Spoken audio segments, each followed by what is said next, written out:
মেয়েটির নাম যখন সুহাসিনী রাখা হইয়াছিল তখন কে জানিত সে বোবা হইবে। তাহার দুটি বড় বোনকে সুকেশিনী ও সুহাসিনী নাম দেওয়া হইয়াছিল, তাই মিলের অনুরোধে তাহার বাপ ছোট মেয়েটির নাম সুহাসিনী রাখে। এখন সকলে তাহাকে সংক্ষেপে শুভা বলে। দস্তুর মতো অনুসন্ধান ও অথব্যয়ে বড় দুটি মেয়ের বিবাহ হইয়া গেছে। এখন ছোটটি পিতামাতার নীরব হৃদয়ভারের মতো বিরাজ করিতেছে। যে কথা কন্যা সে যে অনুভব করে ইহা সকলের মনে হয় না, এই জন্য তাহার সাক্ষাতেই সকলে তাহার ভবিষ্যৎ সম্বন্ধে দুশ্চিন্তা প্রকাশ করিত। সে যে বিধাতার অভিশাপস্বরূপে তাহার পিতৃগৃহে আসিয়া জন্মগ্রহণ করিয়াছে এ কথা সে শিশুকাল হইতে বুঝিয়া লইয়াছে। তাহার ফল এই হইয়াছে, সাধারণের দৃষ্টিপথ হইতে সে আপনাকে গোপন করিয়া রাখিতে সর্বদাই চেষ্টা করিত। মনে করিত আমাকে সবাই ভুলিলে বাঁচি, কিন্তু বেদনা কি কেহ কখনো ভুলে? পিতা মাতার মনে সে সর্বদাই জাগরুক ছিল। বিশেষত তাহার মা তাহাকে নিজের একটা ত্রুটিস্বরূপ দেখিতেন, কেননা মাতা পুত্র অপেক্ষা কন্যাকে নিজের অংশরূপে দেখেন। কন্যার কোনো অসম্পূর্ণতা দেখিলে সেটা যেন বিশেষরূপে নিজের লজ্জার কারণ বলিয়া মনে করেন। কথায় আমরা যে ভাব প্রকাশ করি সেটা আমাদিগকে অনেকটা নিজের চেষ্টায় গড়িয়া লইতে হয়। কতকটা তর্জমা করার মতো সকল সময়ে ঠিক হয় না, ক্ষমতার অভাবে অনেক সময়ে ভুল হয়। কিন্তু কালো চোখকে কিছু তর্জমা করিতে হয় না। মন আপনি তাহার উপরে ছায়া ফেলে, ভাব আপনি তাহার উপরে কখনো প্রসারিত, কখনো মুদিত হয়, কখনো উজ্জ্বলভাবে জ্বলিয়া ওঠে, কখনো স্নানভাবে নিবিয়া আসে, কখনো পন্তমান চন্দ্রের মতো অনিমেষভাবে জাগিয়া থাকে, কখনো দ্রুত চঞ্চল বিদ্যুতের মতো দিগবিদিকে ঠিকরিয়া ওঠে। মুখের ভাব ওই আজন্মকাল যাহার অন্য ভাষা নাই, তাহার চোখের ভাষা অসীম উদার এবং অতলস্পর্শ গভীর, অনেকটা স্বচ্ছ আকাশের মতো উদয়াস্ত এবং ছায়ালোকের নিস্তব্ধ রঙ্গভূমি। এই বাক্যহীন মনুষ্যের মধ্যে বৃহৎ প্রকৃতির মতো একটা বিজন মহত্ব আছে।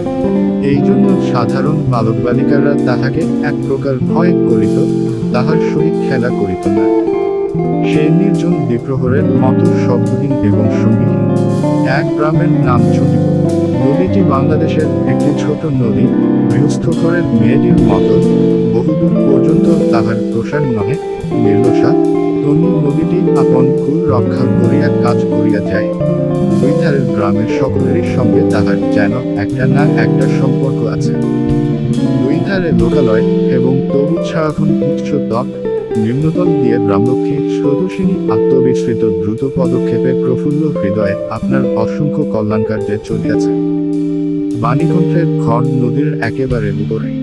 তাহার বাখারির বেড়া, আটচালা, গোয়ালঘর, ডেকিশালা, খড়ের স্তূপ, তেঁতুলতলা, আম কাঁঠাল এবং কলার বাগান নৌকাবাহী মাত্রেরই দৃষ্টি আকর্ষণ করে। এই গার্হস্থ্য সচ্ছলতার মধ্যে বোবা মেয়েটি কাহারও নজরে পড়ে কি না জানি না, কিন্তু কাজকর্মে যখনই অবসর পায় তখনই সে এই নদী তীরে আসিয়া বসে। প্রকৃতি যেন তাহার ভাষার অভাব পূরণ করিয়া দেয়, যেন তাহার হইয়া কথা কয়। নদীর কলধ্বনি, লোকের কোলাহল, মাছের গান, পাখির ডাক, তরুণ মর্মর সমস্ত মিশিয়ে চারিদিকের চলাফেরা আন্দোলন কম্পনের সহিত এক হইয়া সমুদ্রের তরঙ্গরাশির ন্যায় বালিকার চিরনিস্তব্ধ হৃদয় উপকূলের নিকটে আসিয়া ভাঙিয়া ভাঙিয়া পড়ে। প্রকৃতির এই বিবিধ শব্দ এবং বিচিত্র গতি, ইহাও বোবার ভাষা বড় বড় চক্ষুপল্লব বিশিষ্ট সুভার যে ভাষা তাহারই একটা বিশ্বব্যাপী বিস্তার। চিল্লিরবপূর্ণ তৃণভূমি হইতে শব্দাতীত নক্ষত্রলোক পর্যন্ত কেবল ইঙ্গিত, ভঙ্গি, সঙ্গীত, ক্রন্দন এবং দীর্ঘ নিঃশ্বাস।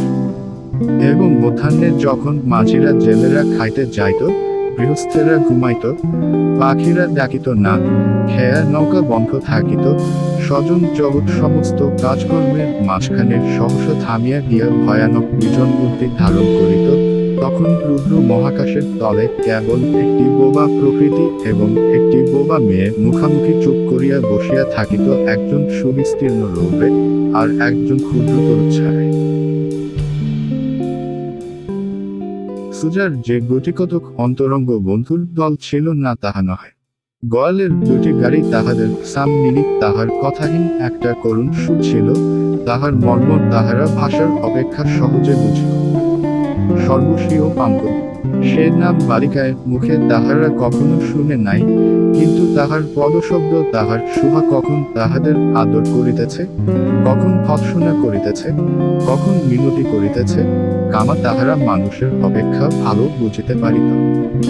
সুল্লা গোয়ালে ঢুকিয়া দুই বাহুর দ্বারা সর্বশীর গ্রীবা বেষ্টন করিয়া তাহার কানের কাছে আপনার গণ্ডদেশ ধর্ষণ করিত এবং পাঙ্গুলি স্নিগ্ধ দৃষ্টিতে তাহার প্রতি নিরীক্ষণ করিয়া তাহার গা চাটিত। বালিকা দিনের মধ্যে নিয়মিত 3 বার করিয়া গোয়ালঘরে যাইত, তাহা ছাড়া অনিয়মিত আগমনও ছিল।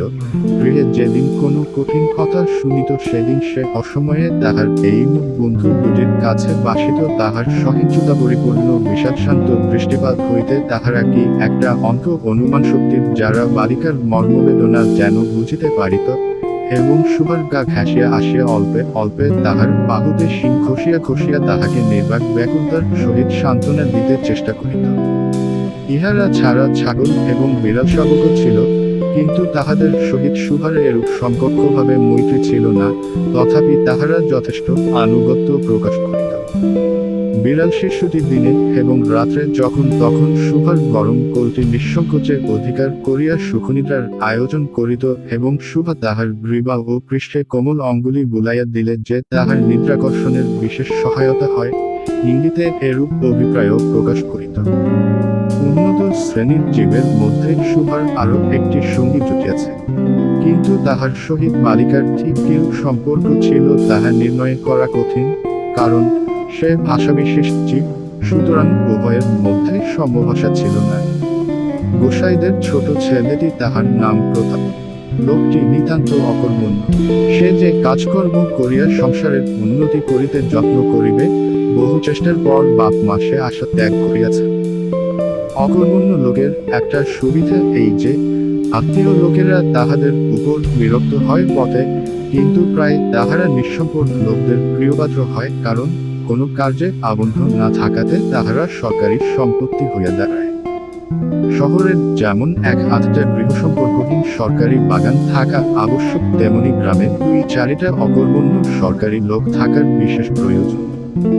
কাজে কর্মে আমোদে অবসরে যেখানে একটা লোক কম পড়ে সেখানেই তাহাদিগকে হাতের কাছে পাওয়া যায়। প্রতাপের প্রধান শখ ছিপ ফেলিয়া মাছ ধরা। ইহাতে অনেক সময় সহজে কাটানো যায়। অপরাহ্নে তারা চিহ্ন নদী তীরে ইহাকে প্রায় এই কাজে নিযুক্ত দেখা যাইত, এবং এই উপলক্ষে সুভার সহিত তাহার প্রায় সাক্ষাৎ হইত। যে কোনো কাজেই নিযুক্ত থাক, একটা সঙ্গী পাইলে প্রতাপ থাকে ভালো। মাছ ধরার সময় বাক্যহীন সঙ্গী সর্বাপেক্ষা শ্রেষ্ঠ, এই জন্য প্রতাপ সুভার মর্যাদা বুঝিত। এই জন্য সকলেই সভাকে সভা বলিত। প্রতাপ আর একটু অতিরিক্ত আদর সংযোগ করিয়া সুভাকে সু বলিয়া ডাকিত। সুভা তেঁতুল তলায় বসিয়া থাকিত এবং প্রতাপ অনতিদূরে ছিপ ফেলিয়া জলের দিকে চাহিয়া থাকিত। প্রতাপের জন্য একটি করিয়া পান বরাদ্দ ছিল, সুভা তাহা নিজে সাজিয়া আনিত, এবং বোধ করি অনেকক্ষণ বসিয়া বসিয়া চাহিয়া ইচ্ছা করিত প্রতাপের কোনো একটা বিশেষ সাহায্য করিতে, একটা কোনো কাজে লাগিতে, কোনো মতে জানাইয়া দিতে যে এই পৃথিবীতে সেও একজন কম প্রয়োজনীয় লোক নহে। কিন্তু কিছুই করিবার ছিল না। তখন সে মনে মনে বিধাতার কাছে অলৌকিক ক্ষমতা প্রার্থনা করিত, মন্ত্র বলে সহসা এমন একটা আশ্চর্য কাণ্ড ঘটাইতে ইচ্ছা করিত যাহা দেখিয়া প্রতাপ আশ্চর্য হইয়া যাইত, বলিত, তাই তো, আমাদের সুবীর যে এত ক্ষমতা তাহা তো জানিতাম না। মনে করো, সুভা যদি জলকুমারী হইত, আস্তে আস্তে জল হইতে উঠিয়া একটা সাপের মাথার মুনি খাটে রাখিয়া যাইত, প্রতাপ তাহার তুচ্ছ মাছ ধরার রাখিয়া সেই মানিক লইয়া জলে ডুব মারিত, এবং পাতালে গিয়া দেখিত রূপার অট্টালিকায় সোনার পালঙ্কে কে বসিয়া। আমাদের বাণীকণ্ঠের ঘরের সেই বোবা মেয়ে আমাদের সেই মণিদীপ্ত গভীর নিস্তব্ধ পাতালপুরীর একমাত্র রাজকন্যা। তাহা কি হইতে পারিত না? তাহা কি এতই অসম্ভব?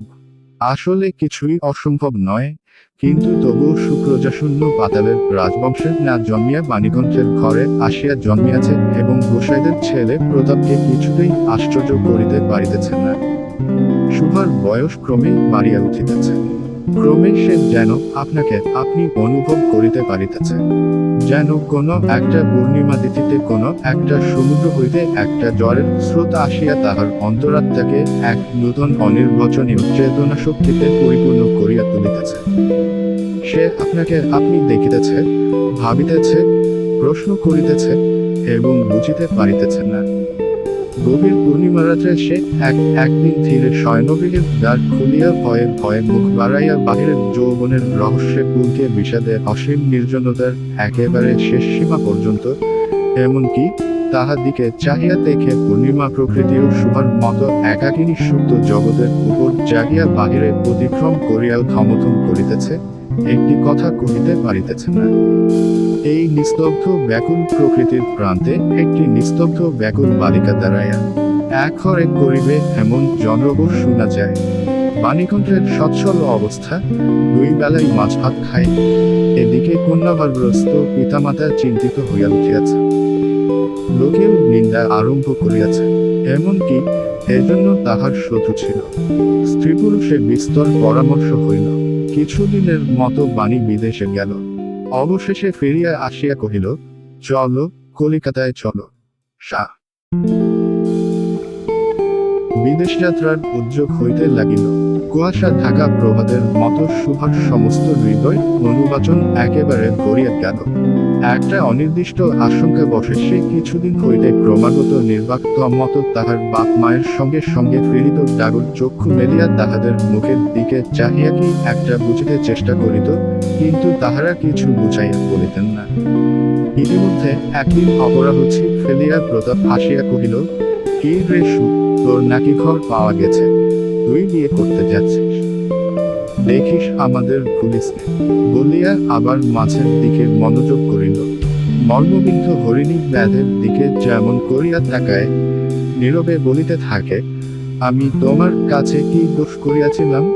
শুভা তেমনি করিয়া প্রতাপের দিকে চাহিল। সেদিন গাছের তলায় আর বসিল না।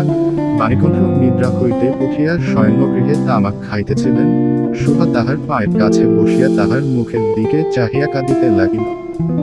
অবশেষে তাহাকে সান্ত্বনা দিতে গিয়া বাণীকণ্ঠের শুষ্ক কপলে অশ্রু গড়াইয়া পড়িল। কাল কলিকাতায় যাইবার দিন স্থির হইয়াছে। শুভা দলঘরে তাহার বাল্য সখীদের কাছে বিদায় লইতে গেল। তাহাদিগকে সহস্তে খাওয়াইয়া গলা ধরিয়া একবার দুই চোখের যত পারে কথা বলিয়া তাহাদের মুখের দিকে চাহিল। দুই নেত্রপল্লব হইতে টপ টপ করিয়া অশ্রুজল পড়তে লাগিল। সেদিন শুক্লাদ্বাদশীর রাত্রি। শুভা শয়নগৃহ হইতে বাহির হইয়া তাহার সেই চিরপরিচিত নদীতটে স্বল্পসজ্জায় লুটাইয়া পড়িল যেন ধরণীকে। এই প্রকাণ্ড মুখ মানবতাকে দুই বাহুতে ধরিয়া বলিতে চাহে, তুমি আমাকে চাইতে দিও না মা, আমার মতো দুটি বাহু বাড়াইয়া তুমিও আমাকে ধরিয়া রাখো।